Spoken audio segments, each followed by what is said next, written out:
علی رضا نے یہ واقعہ ملتان سے بھیجا ہے۔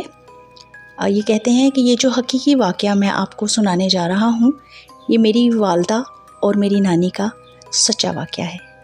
یہ بہت ہی عجیب کہانی ہے جو آپ کو ہم سنانے جا رہے ہیں۔ وہ کہتے ہیں کہ میری جو نانی تھی وہ ایک بہت اچھے گھرانے سے تعلق رکھتی تھی۔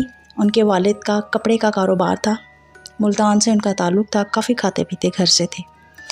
ان کی نانی خوبصورت تھی، خورشید ان کا نام تھا، اور ان کی بس ان میں ایک ہی پرابلم تھا، تھوڑا سا آنکھوں میں ان کے مائنر سا بھینگ تھا۔ جیسے جیسے وہ بڑی ہوتی گئیں کافی لاڈلی تھیں اپنے گھر میں، اکلوتی بیٹی تھیں، اور ایک ان کا بھائی بھی تھا لیکن وہ اب نارمل تھا اور کافی زیادہ چھوٹا تھا ان سے۔ تو والد صاحب کی وفات ہو گئی اور کافی کاروبار تھا ان کا، تو مطلب کافی کھاتے پیتے لوگ تھے۔ تو جیسے ہی وہ تھوڑی بڑی ہوئیں، 12 13 14 سال کی ہوئیں، تو ان پہ حاضری آنا شروع ہو گئی، اور بقول ان کے کہ کوئی بزرگ ان کے اوپر آیا کرتے تھے، اور جب ان کو حال چڑھتا تھا تو وہ بہت ساری سچی باتیں بتاتی تھیں، جن میں سے ایک واقعہ یہ بھی ہے کہ ایک لڑکی کی انگوٹھی گم گئی تھی۔ تو ان کو جب حال چڑھا، اور زیادہ تر نعتیں وغیرہ سنتے تھے جب، تو اچانک سے ان کو حال چڑھ جاتا تھا۔ تو جب ان کو حال چڑھا خورشید صاحبہ کو، تو حالانکہ وہ 12 13 14 سال کی تھیں، تو بنا پوچھے ہی انہوں نے اس لڑکی کو، جب کہ وہ محلے سے آئے تھے دیکھنے، کیونکہ اکثر اس کے ساتھ ایسا ہوتا تھا، تو بنا پوچھے ہی انہوں نے بتا دیا کہ تمہاری جو انگوٹھی ہے وہ ٹماٹر کے پودے کے نیچے پڑی ہوئی ہے، وہاں سے اٹھا لو۔ تو مطلب ان پہ واقعی حاضری ہوتی تھی۔ ہوتے ہوتے وقت گزرتا چلا گیا، اور شادی ان کی تھوڑی لیٹ ہو گئی۔ کافی امیر گھر سے تھی، اس لیے ایک خوبصورت لیکن کافی کم عمر، جو ان سے عمر میں چھوٹے تھے، ان سے خورشید صاحبہ کی شادی کروا دی گئی، یعنی کہ علی رضا کے نانا۔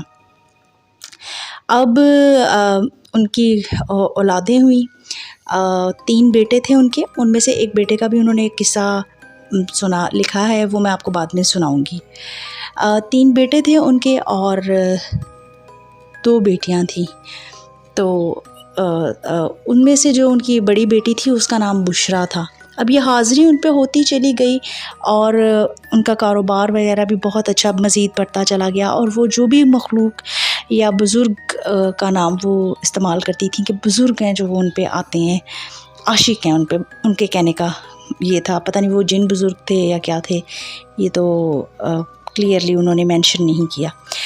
تو وہ ان سے مالی امداد اور اپنے کاروبار سے متعلق بھی مدد حاصل کرتی تھیں، اور بہت سارے کاموں میں جب انہوں نے اپنے بیٹوں کی شادی کی تو اپنی بہوؤں کو ان کنٹرول میں رکھنے کے لیے، اپنے بیٹوں کو کنٹرول میں رکھنے کے لیے، اتھارٹی پرپس کے لیے، علاقے میں اتھارٹی پرپس کے لیے، اور اوور آل پولیٹیکل اسٹرینتھ اور باقی معاملات کے لیے، مطلب انہوں نے اپنی اس چیز کو جو ان کے اوپر آتی تھی، حاوی تھی، اس سے بہت مدد حاصل کی۔ اب ایک خاص ٹائم آیا جب وہ کافی ایج کی ہو گئیں، اور اس وقت وہ مطلب حاضری نہ برداشت نہیں کر پاتی تھی، بہت زیادہ اولڈ ہو چکی تھی، اور حاضری کبھی بھی ان پہ ہو جاتی تھی۔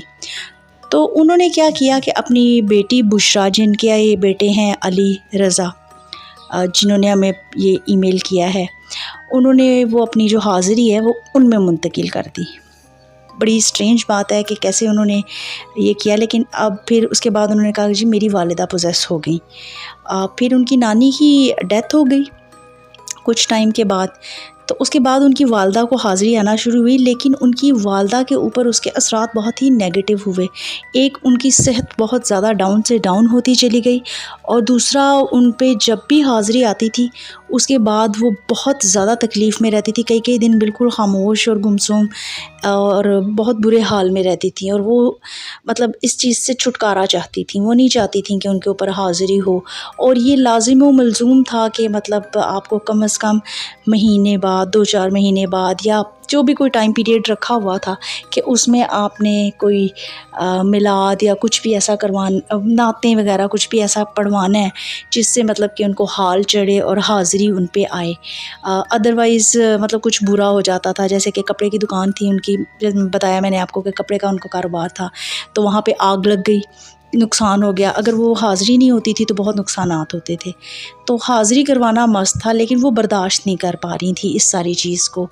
تو بلا آخر اس کا اینڈ یہاں پہ ہوا کہ وہ بہت عرصے تک تو چلتی رہی، لیکن گمسم ہو گئی، ان کی پرسنل لائف جو ہے وہ بہت زیادہ ڈسٹرب ہو گئی، اور پھر بلا آخر بشریٰ جی جو ہیں ان کی ڈیتھ ہو گئی، اور یہاں پہ یہ سٹوری ختم ہوتی ہے۔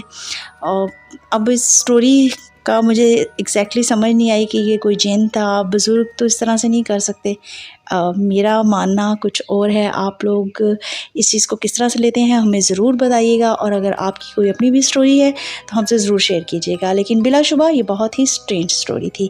تو Ali Raza, thank you very much, آپ نے بہت ہی انٹرسٹنگ سٹوری بھیجی ہے۔ تو انشاءاللہ تعالیٰ آپ نے جو دوسری سٹوری اپنے ماموں سے متعلق بھیجی ہے وہ بھی میں ضرور نیکسٹ ویڈیو پہ بناؤں گی۔ خدا حافظ، اپنا بہت خیال رکھیے گا، لو یو آل۔